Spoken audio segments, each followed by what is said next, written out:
All right, good evening, good afternoon, good whatever. If you're watching this at a later time, I'm trying to bring up the camera, and nope, that's not right either. It's gonna, what is going on right now? Boom, there it is. Welcome back, Scotty Might Know Podcast, episode 5. We are 5 episodes in, and it's been a fun time so far, and I'm really excited for today's episode. Oh, we gotta turn the Iron Man heart on. It is going to be a good episode. I'm really excited about what we're talking about today.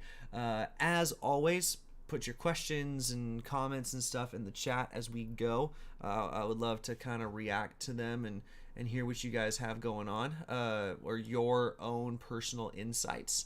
So I'd love to hear that along the way. We are going to get started with a very actually no, I'm gonna wait on that. We're gonna start with the NBA sphere right now. First of all, the Warriors taking down the Grizzlies yet again, even though Steph Curry got ejected for no reason whatsoever. It was one of the dumbest ejections I've ever seen in sports, period. They were running their offense, the ball lands in Jordan Poole's hands. It's like a 2-point game. They're only ahead by 2 points. And Steph is essentially wide open at the top of the key. And even if someone's going to come cover him, they're going to restart and run another play. And he's clapping his hands at Jordan Poole, like, give me the ball, give me the ball. And Jordan Poole takes this deep, stupid, covered 3-point shot and misses. And Steph gets mad and chucks his mouthpiece down. And the ref calls a T, stops play, and ejects him. And everyone's like, what? He was mad as his own guy, and what? It was horrible. And then they end up beating the Grizzlies anyway. And here's my thing about the Grizzlies: it actually mirrors my thoughts about the Bills. You haven't done anything yet. None of your players have done anything yet. Stop talking like you're this great, incredible dynasty, because you're not, and you haven't accomplished anything. And they operate only on hype and big plays. And every time the Warriors step up against them, the Warriors win. And so while the Warriors' regular season record isn't all that great, and I still think their chemistry is broken, it was good to see that, and it's good to see them hold up against playoff caliber teams, and still be playing on a level that they can beat those guys. So it was really nice to see that. Now, when it comes to the rest of the NBA, pretty much what everyone's starting to focus on, and what everyone should be starting to focus on, is the fact that LeBron James is 4 games away, probably, from breaking Kareem's scoring record. And to me, this is the record that is like the most important, the pinnacle record of the NBA. Like in the MLB, right? I would say probably home runs are the pinnacle record, with maybe hits. Yeah, I wouldn't put it in the same sphere. It's definitely home runs, and then hits is a little before that. So home runs, like the pinnacle MLB record, right? Everyone was freaking out because Aaron Judge hit 61. Then in NFL, you have the different touchdown records, so receiving, rushing, and passing touchdown records. Yards are cool, but I think they matter. That people focus more on the touchdown records. In the NBA, it is the scoring record, and it hasn't been touched for years. And for the last, I think it's 55 years, if not a little bit more than that, the scoring record has either been held by Wilt Chamberlain or Kareem. And when Kareem took it over, he was kind of at the back end of his career. He wasn't averaging all that much. And here's what's interesting, is LeBron is about 4 games away from beating it. And I want to know what his averages are, because he's in the mid-20s, I think, this year.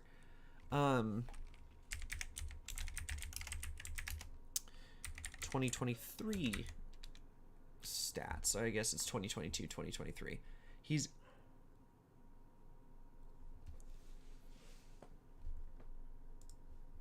Hold on. Look at this. LeBron James has averaged 29.8 points, 8.4 rebounds, 7 assists this season. That's insane. The dude's 38.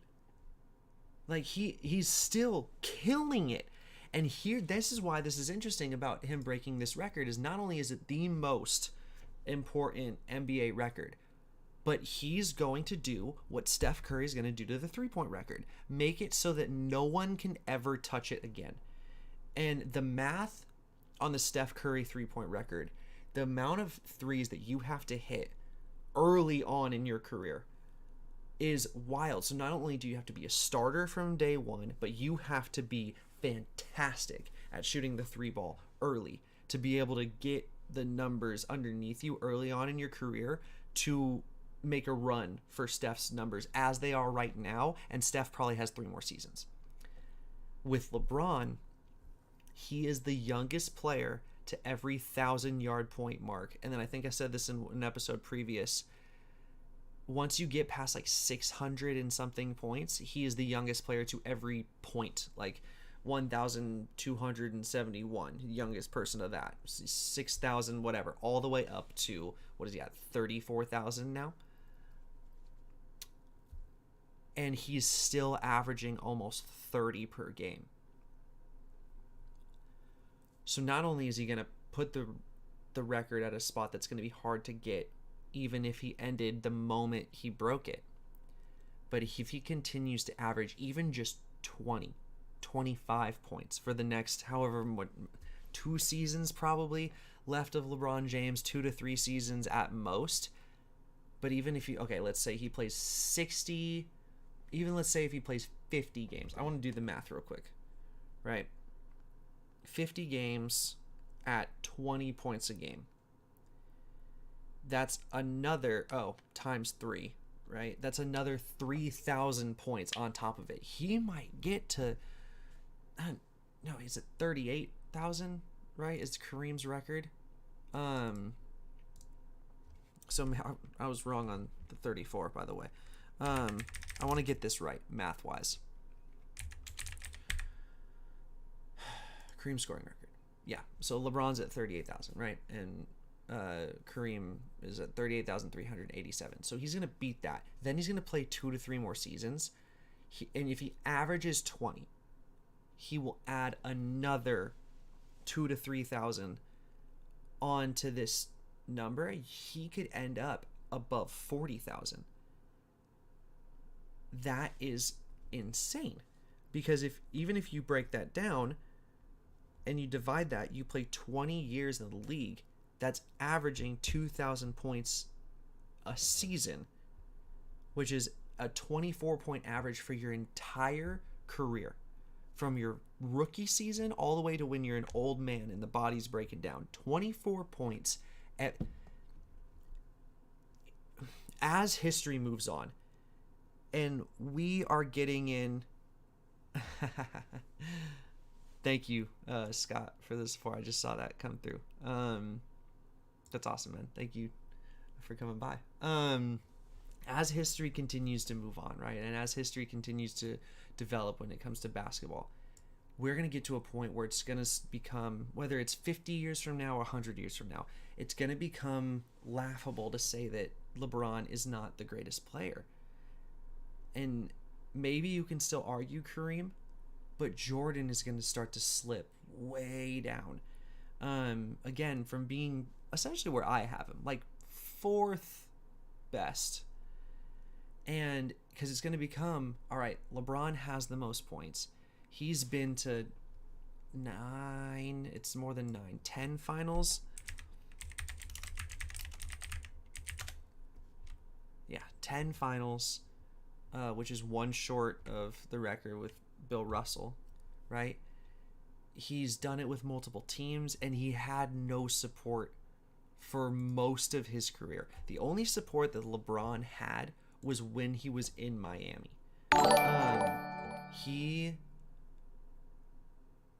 Those first few seasons with Cleveland is just on his own and drags that no-name team to the finals. Then goes to Miami, gets support, gets a great number 2 piece in Dwayne Wade, which you could argue is like a Scottie Pippen, and a great front court guy in Bosch, which you could argue is like I'm completely just blanked on his name. And then you get kind of like a Steve Kerr type in an older Ray Allen. And you get to win some rings and whatever. Then you go back to Cleveland. And yes, you have Kyrie and Kevin Love. But the rest of that team's not good. And you win a championship. Then you have another nobody team that you drag all the way back to then you have the Kyrie and Kevin Love part 2, because you have the third part of the trilogy. And they lose, and then they go back without Kyrie when LeBron has nobody around him. Kevin Love's wasting away, and drags his team back to the finals, and can't match up against the Warriors. Then goes to the Lakers and has COVID right in the middle of the season, happens, pauses the season, and then he gets to the finals again and wins it with the Lakers with Anthony Davis and a whole cast of no ones. And he's going to have the most important record while still putting up great numbers of assists. He is a pass first player, and he's going to end up top 10 in assists. And he is going to cement himself as the greatest basketball player to ever play once he gets this scoring record. And at that point, it's gonna be hard to argue anybody else. And I don't see the logic in picking anybody else. LeBron can play the 1 through 5. I don't have to go through. Everybody knows how good he is. He's the best player to ever play, and he's gonna cement himself. Yeah. LeBron better overall than Jordan and Kareem. Yep, and top 3 easily assists. Yes, I agree. Thank you. I agree. That is a great comment. And so we'll see what happens. All right, I'm going to take a deep breath, take a break, grab some water, because I just dried out my mouth talking about LeBron. I need to take a drink, and then we're going to come back and talk trash on the Bills, and it's going to be so fun. So we'll be right back with the Scotty Might Know podcast.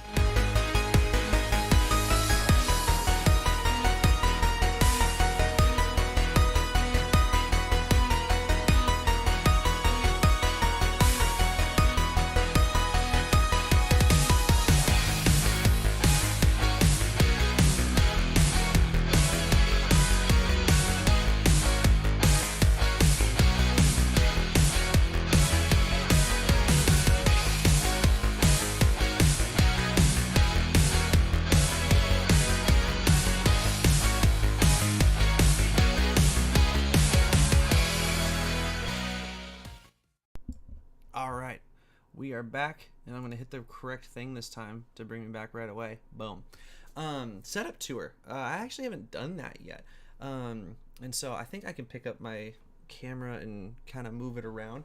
I had to finagle a weird space in my room to get this looking right, because I had my window right behind me before I started doing this, and you just couldn't see anything, and the camera was having a hard time with it. So it kind of is weird, and I have things in weird places, but I'll just kind of try and focus on just the... Ooh, can I move this? Yeah, the camera's maxed out on the length that it can go away from my computer. So, you know what? I can go maybe... Nope, because there's a wire mess going on that I need to fix. So, at a later episode, we can talk through the setup tour. I'm sorry about that, but not today.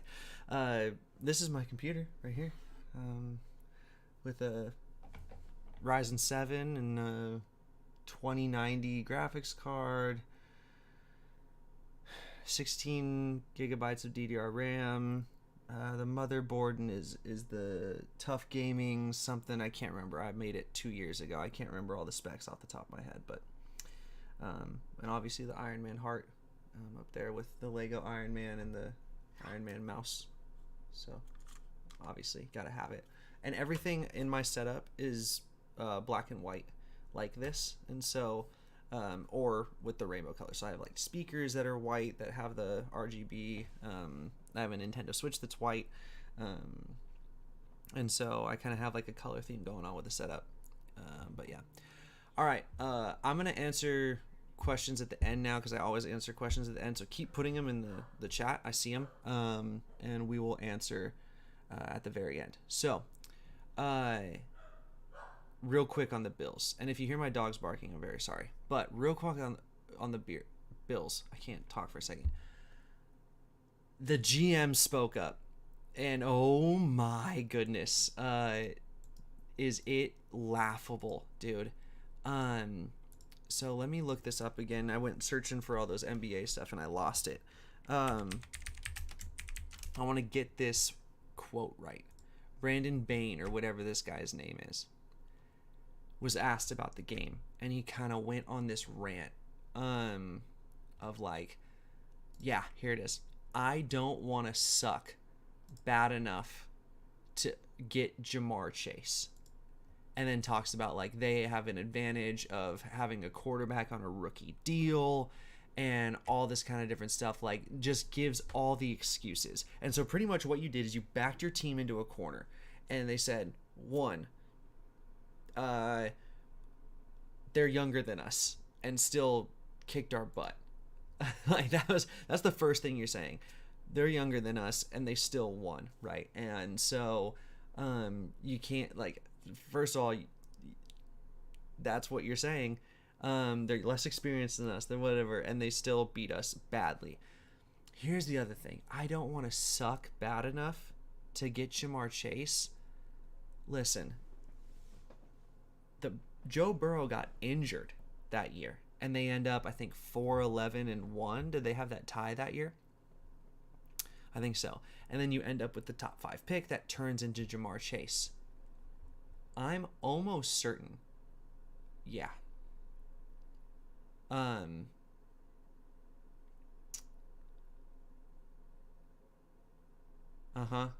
So here's the thing.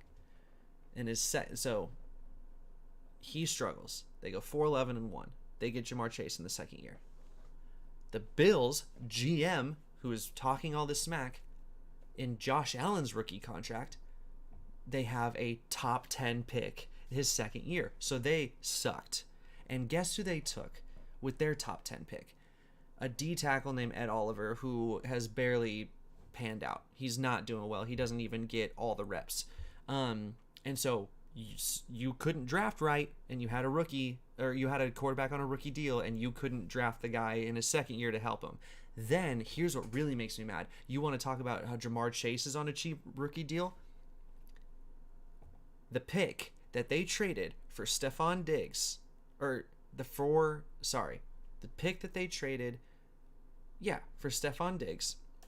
I got this right. They traded 3 picks from him. One of them was a first rounder. Went to the Vikings. Who did the Vikings choose with that pick that they traded away? Justin Jefferson, a receiver that is still probably the second or first, depending on where you want to rank him against Tyreek Hill, best receiver in the NFL, and is still on a rookie deal. And so if you want to complain about, oh, they're cheap, their stars are cheap, you had the chance, you just mismanaged it as a GM. And so for you as the GM that mismanaged the first 4 years of Josh Allen's career, you don't get to talk. 5 years of Josh Allen's career.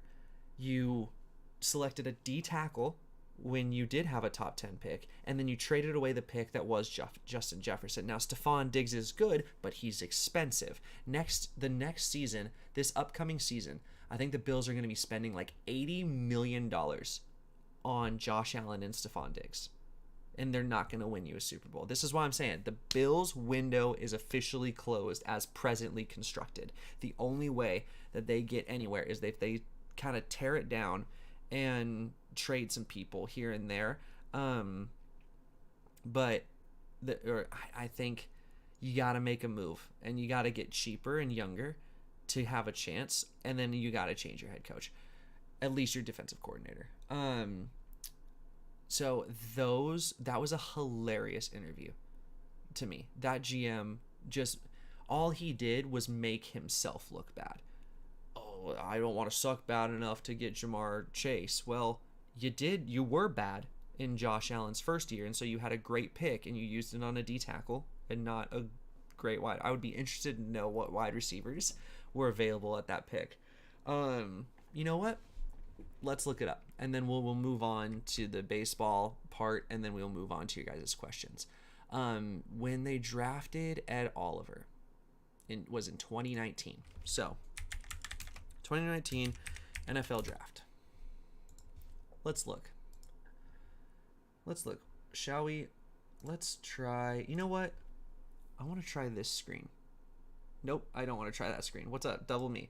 That's for when we have guests. They'll be in that other square. Here we go. NFL draft. Here we go. So this is Kyler Murray, Nick Bosa. Can you guys see this? You guys can't. I'm going to zoom in a little bit. What just happened? There we go. So, Kyler Murray, Nick Bosa, Williams, da-da-da. Here's number 9, Ed Oliver. All right? Let's just look for the first receivers that are drafted. Marquise Brown, okay. Is not the best, but it's pretty good. Harry, Deebo Samuel.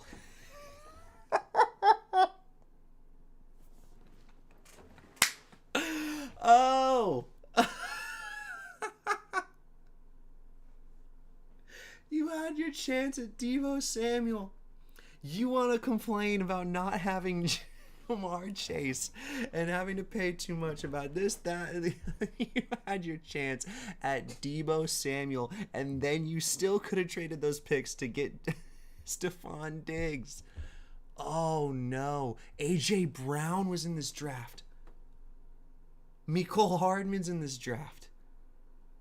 DK Metcalf. Bills, you need to never talk again. This guy, whatever his name is, what is his name? Brandon Bain. You should never talk again about rookie deals, and I don't want to suck bad enough to had that. You had your chance at those guys, and you sold. You had a great talent, great arm talent in Josh Allen, rookie, promising, and you said we're gonna take Ed Oliver, and you had Deebo Samuel, DK Metcalf, Mecole Hardman on the board, and you did nothing. I never want to hear about this guy ever again. Oh, that's beautiful. That is so beautiful. All right. Predictions for this week. The Chiefs are favorites once again. They were 2.5-point underdogs because no one thought Josh Allen was going to play, and it's one of the times that I wish I did gamble on sports lines, because if you hit that, like if you bet that Chiefs plus 2.5 at the beginning of the week, that was a money move, and because now it's Chiefs -1, so they're the favorites again, like they should be. It'll be interesting though. The commentary that happens around Joe Burrow if he wins this game, I think is going to be awesome. And at this point, I wanted to do quarterback rankings today. I just thought it would take too long. That'll probably be what we do after the Super Bowl, kind of once we've seen the totality of the playoffs. But it's going to be interesting to see kind of the commentary with these two guys and how they go against each other in these next few years. And then when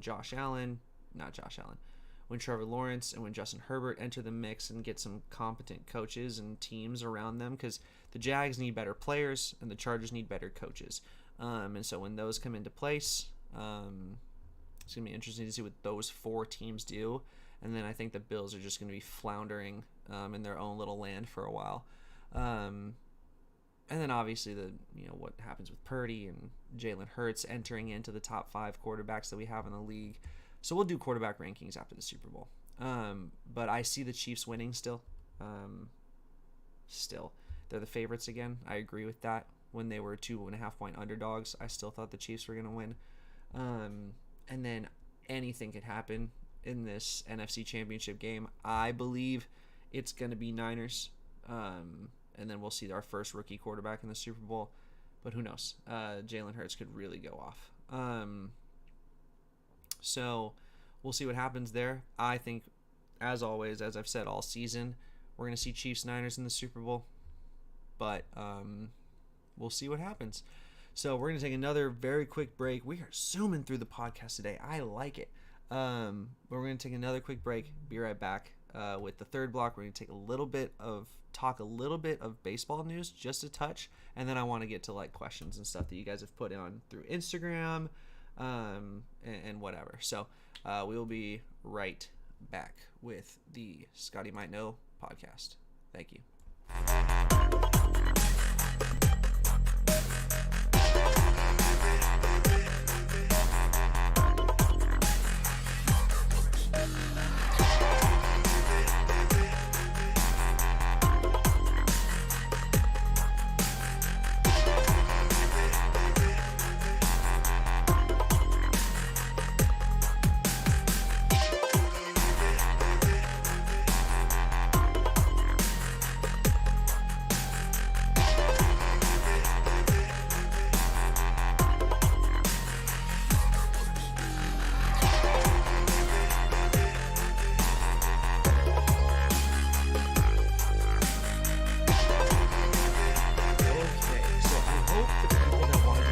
Setup are still here because we're gonna do that. So I'm gonna look funny for a second. It'll look a little different than I have before. Boom. Hi.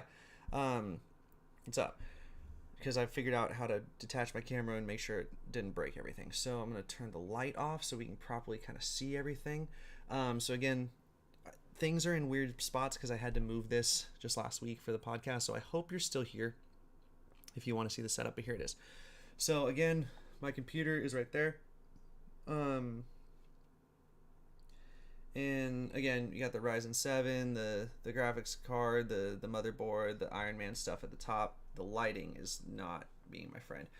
The speakers are right here. They're not on right now because it creates a weird echo. But can I plug them in so you can kind of see the look?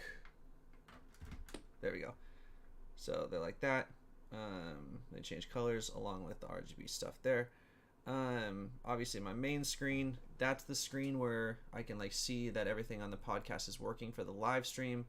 And then that is the screen where I'm looking at all like the chats and stuff, because that one over here is just kind of small. And so I set this chat up over there on the third screen. So that's main setup. I got the keyboard here, microphone there, my Bang Energy right there. The Nintendo Switch is right back there with the two controllers. Yeah, my blue light blockers there for when I'm doing work all day. And yeah, so that's the setup. I'm gonna go intermission real quick so you guys don't get dizzy as I put this back. All right, real quick baseball stuff. The Mike Clevenger news, dude. I already didn't like the guy. His pitching performances and when he came back from his surgery essentially were bad. Like, he just did not have it. And I didn't like him as a pitcher, and now I don't like him as a person. It is truly disappointing to kind of see that stuff break, and that stuff kind of come out about people. It's just not something that anyone wants to see, and it's just not how you treat other human beings, especially ones that you claim to love. That sucks. And it just gives me more reason to just be glad that he's off the team and that he's not the Padres' problem anymore. So that's that. Now, a report came out today about the Padres, and they're talking to execs kind of high up that talked about the fact that they said it would be hard to keep Juan Soto after 2024. So that's 2 more seasons. I replied and I said, if that's the case, ditch Bogarts, because this guy's the guy. Soto, Machado, and Tatis for me are the 3. Like, as long as we have those 3, we're going to be in a great spot. I have a little bit of reservation about Xander Bogaerts just because Fenway is such a hitter-friendly park that I hope that his numbers, because even if you look at his home away splits over his career, I wonder if I can easily find this. I'll keep talking as I search for it. But even if you look at his home away splits already throughout his career, it shows his kind of like, oh yeah, he's hitting at Fenway. And it's one of those things like when guys are at Coors, like, yeah, that's right, he's at Coors. And so let's look at this here. So I'll zoom in again just to make sure you guys can see. Here's his home away splits. Oh, is this just for last season? It is. I would like to see career. But just last season, right? Average is a 20-point difference from 317 to 297. On base percentage, 10-point difference. Slugging percentage, 100-point difference. OPS, right? There's reason for concern. Because if you look, like, day night doesn't matter with him, grass turf doesn't matter with him. Nothing's really changing all that. Oh, day night actually average is that's interesting. It's less of a sample size. You get hot in a couple day games, that I can see, but this is where home and away split is where I see the problems for him, and I want to know career.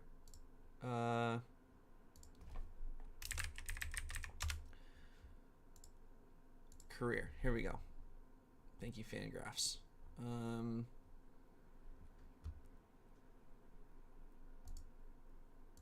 All right. What? No. I'm not giving this free advertising. We're coming back right here. Hi. We're going to wait until this thing's gone. I don't care about your game. Just give me the home away stats.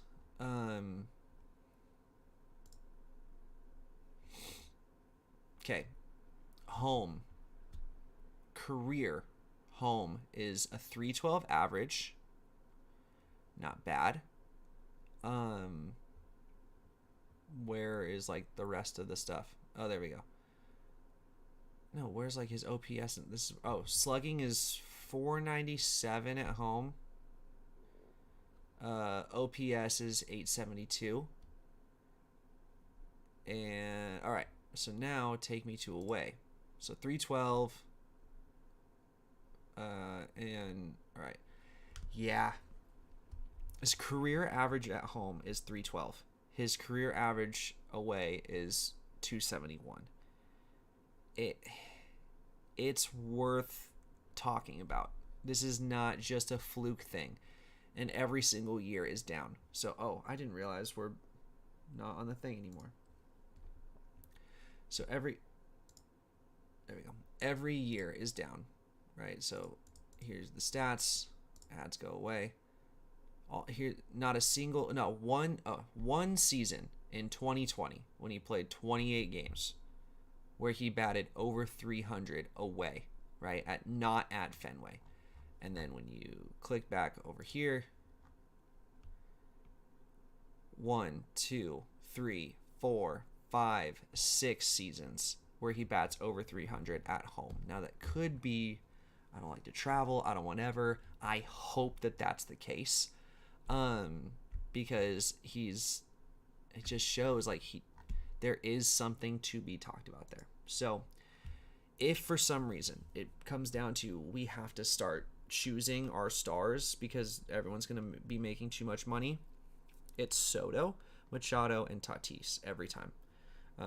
Bogarts is a fun addition, and he's going to make us very good for these next 2 seasons. But in the long run, you keep those other 3 guys unless, Tatis keeps getting injured. Or unless we have another, behavioral thing. Or unless something happens in that way. As presently constructed, you keep those other 3. And you have to deal Bogarts. All right. So, that is the end of the content portion of this episode. I want to get to some of y'all's questions and some of y'all's comments. I'll go to the Instagram first just to see. I didn't have too many. Come through Instagram today. So I'm on the wrong account. That would help if I do this correctly. All right. Does LeBron passing the scoring record mean he is the GOAT? Yes, 100%. And I already went through this. It's gonna cement it. All right. That was the only one that came through Instagram. Let's look. Hello. There we go. All right. Setup tour. We got that. Where do Jimmy G and Carr end up? Do you think Rogers stays or retires? So We'll talk about each of those guys individually. Jimmy G is in a bad situation. If I'm him, I'm kind of secretly under the radar rooting against the Niners. Because it just proves that he was in a situation that pretty much any quarterback could be successful in. Now, it doesn't mean that's a horrible thing. It just means that if people are looking for a quarterback to save them, that market went down. But if you're someone like the Ravens or the Jets, but I think the Jets are gunning for Rodgers, or whatever, where you kind of have this setup and you just need a guy that's not going to come in and turn the ball over and not be atrocious. And I think the Ravens are losing Lamar. That's why I say the Ravens, not that Lamar's bad. That then you give Jimmy G a chance. But I think he will not be on the Niners next year because I think you're going to stick with Purdy and Trey Lance is going to be your backup. And then if Purdy pans out and it's not all that great, then you still have Trey Lance there. But you got to get rid of Jimmy G. Carr obviously won't be on the Raiders. Kind of same thing, but a little bit, he's obviously better than Jimmy G is. So his options are wider, right? Dolphins, I don't know if they are going to trust to his health. Jets, I wonder if the Patriots are starting to look around because just Mac Jones just isn't that guy. That will be interesting to see. The Panthers obviously are looking for a guy. Maybe Washington, the Commanders, might be looking for someone. I wonder if the Seahawks stick with Geno. You can just kind of start going down the list of like the bottom of the barrel teams. Houston is obviously going after a quarterback in the draft, so it's not them. The Bears have their guy. Maybe the Giants go and trade Daniel Jones and pick up one of those dudes. But Carr's options are a lot wider than Jimmy G's options. Rodgers is going to keep playing. He's not going to retire, and he's leaving the Packers. Is where I kind of see things going.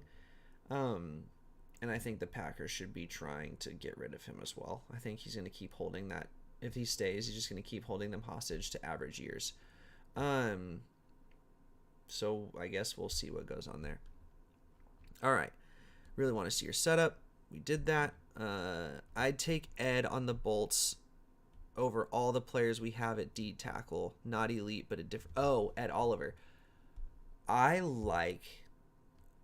Is it Sebastian Joseph or Jonathan Joseph Day? Which one is it? But Joseph Day. I like that guy. That guy's good. I don't know if I'd put Ed Oliver above him. But he would be a great addition for the second D tackle spot.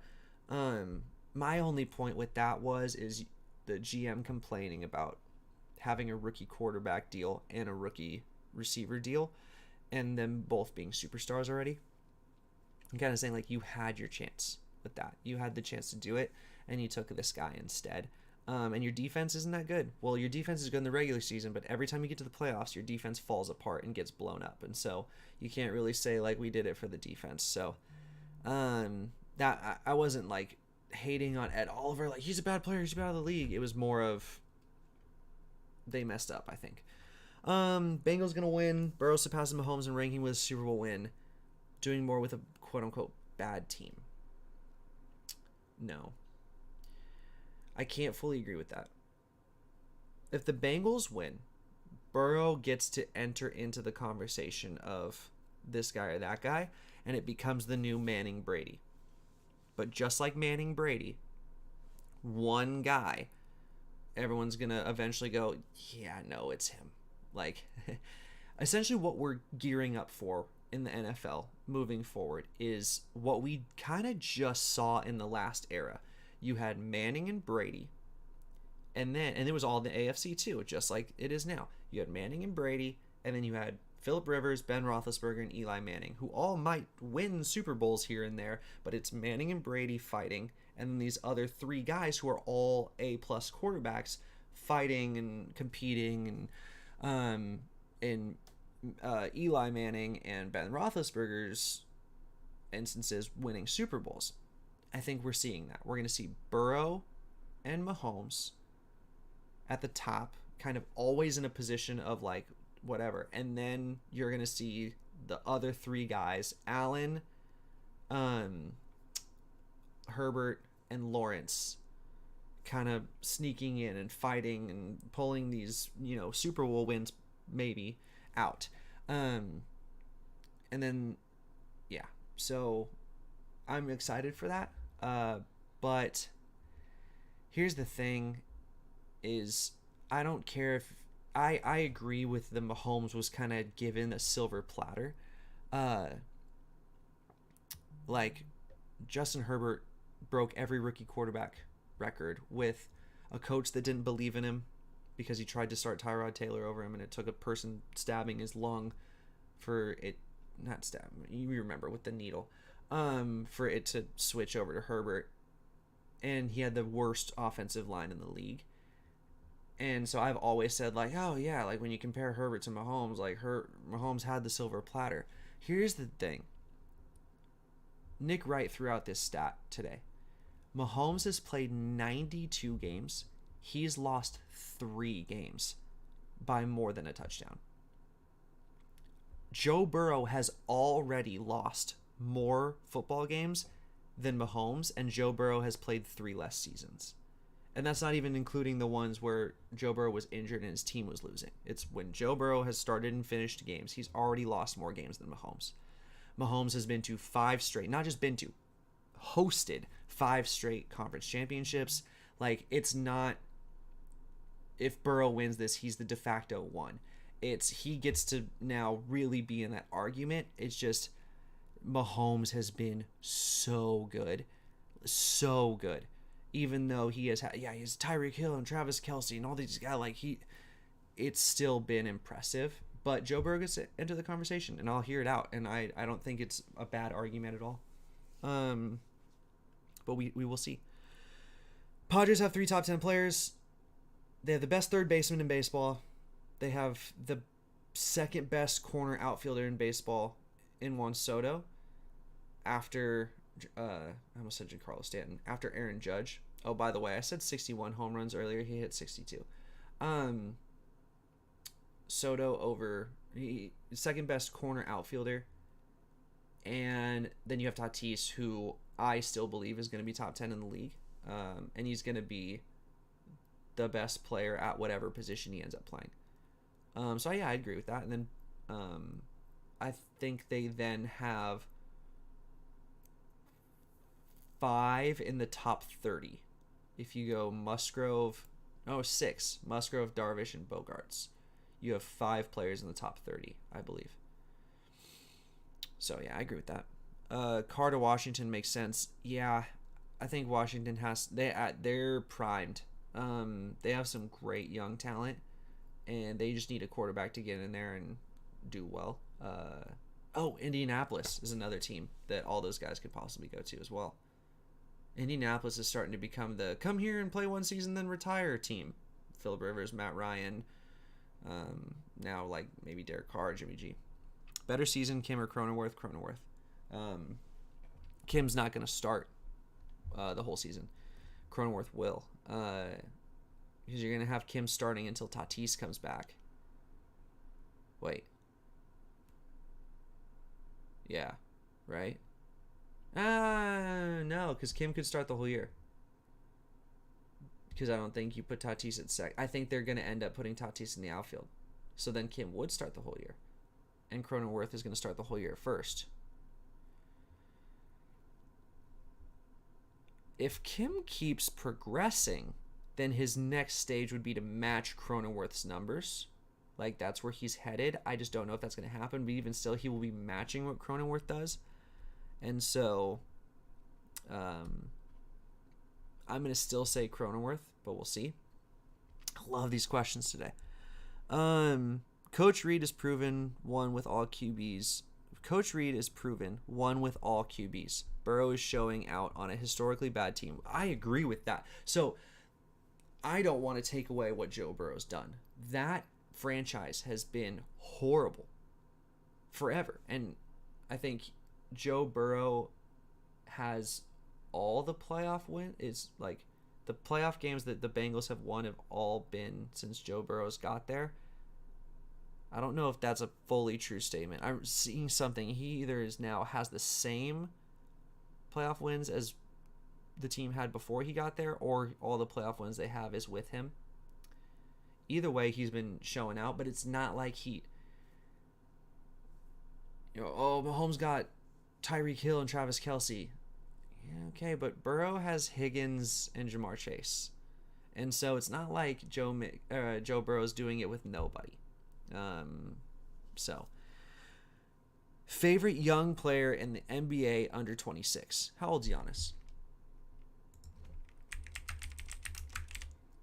Giannis is 28. Okay. Then it's probably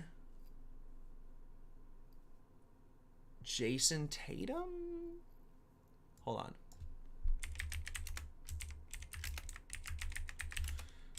Under 26. Well, I'm just going to look at that. Trae Young, no. Nope. Ja Morant is one of my least favorite players in the league. Luka is really good. Too many people compare him to being better than Steph Curry, though, and so it makes me mad about rooting for him. So he's awesome, really cool guy. But LaMelo Ball is fun to watch. Zion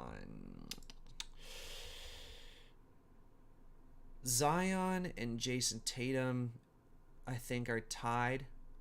I love watching Tyrese Halliburton from the Pacers play. He's really good. Is Lonzo not 26 yet? Dude, that's crazy. It feels like he's been in the league forever. I don't think that's true. I think this is false. How old is Lonzo Ball? I don't know. We'll get to whatever. Jason Tatum, Zion are probably the top two, and I would go with Zion. Zion's too fun to watch. Rui Hachimura going to LA. Dude, the Lakers. This is why the whole championship and team success thing that people try and pull for like comparing players bugs the crap out of me, man. Like, I was talking with some people about quarterback rankings, and I had Justin Herbert fourth, and they were like, he hasn't won a playoff game. I'm like, no, the team he's on hasn't won a playoff game. The coaches he has have sucked, but personal success matters. And what the management in LA is doing is horrible. The path to a championship is very clear for the Lakers. Take Russell Westbrook and your 2 first-round draft picks and go get Miles Turner and Buddy Hield and drive through the West and go to the championship. And I'm not even a Lakers fan. I'm a Warriors fan. I don't want the Lakers to win the West, but it's there. It's the scariest move that could possibly happen in the NBA. And yet, they won't do it. And now they have Rui Hachimura, who's fine, I guess, but he's not a difference maker. He's going to do well because he's going to get good minutes. He's going to do better than he has because he has LeBron on his team, and everyone is always elevated with LeBron. And so he's going to do better than he has. So I guess we'll see what happens with that team, man. You have LeBron, you have the greatest player to ever play, and a top 15 guy in Anthony Davis, and you just can't figure it out, and it's sad to see. But hopefully hopefully they stay bad, because it just makes the Warriors' chances better and better and better. All right, that is it. I don't see any questions anywhere else. I'm kind of looking through all the comment sections, and I don't see it. So thank you guys for coming by and hanging out, man. This is my favorite stream so far. You guys were asking questions. You guys were there the whole time. You guys are awesome, dude. So thank you guys for hanging out. Love you guys. Thank you for the support, dude. It has been so much fun doing this. And so I'm hoping to kind of start editing a little bit better in terms of like, I want to get like 8-minute videos out in segments of my podcast, and I want to do like little 60-second things for like reels and TikToks and stuff. So that's on its way. The Spotify stuff is on its way. Guests are on their way. But yeah, it's going to be fun. And so thank you guys for coming by and supporting. That's episode 5. And so we'll see what happens in the NFL this weekend. And Monday will be a reaction episode. And maybe we can play some games with some ranking stuff with some other things. I don't know. I have ideas, but we'll see you in episode 6 on Monday after championship weekend. Have a fantastic weekend, everybody. Stay safe, and we'll see you next time. Goodbye.